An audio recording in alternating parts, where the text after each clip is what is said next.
হ্যাঁ বন্ধুরা, তোমরা সবাই কেমন আছো? আশা করি সবাই ভালো আছো। আমিও খুব ভালো আছি।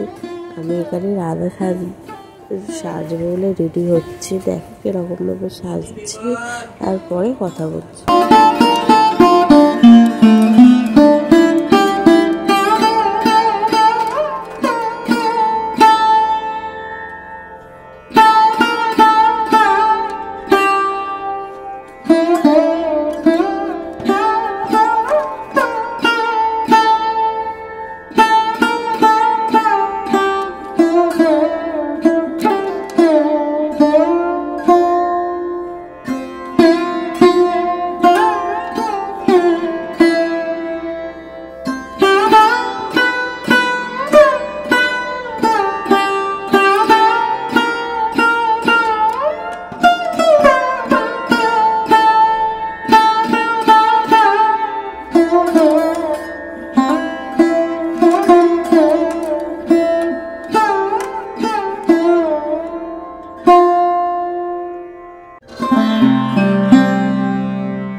আমার সাজা কমপ্লিট হয়ে গেছে।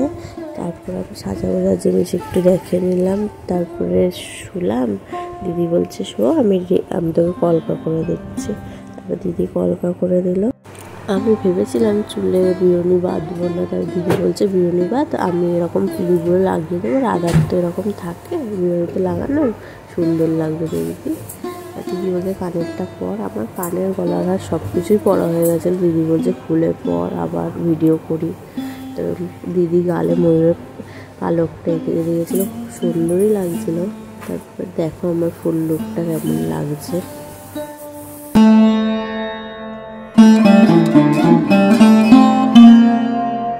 তারপর আমি এখানে একটু বইয়ের মতো করতে চাইছিলাম। বউরা যেরকম ঘোমটা দিয়ে ফটো তোলে, আমি এরকম করতে চাইলাম, কিন্তু হয়নি কিছুই।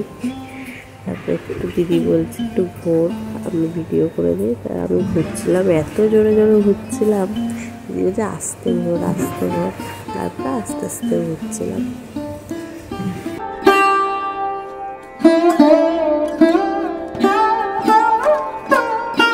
আমার অনেকগুলো ফটো, অনেকগুলো ভিডিও করা হয়ে গেছে। তারপরে ভাবলাম হাতে তো আলতাই করিনি, আর আলতা ছিল না বলে মায়ের সিঁদুর দিয়ে এরকম হাতের মধ্যে লাল লাল করছে।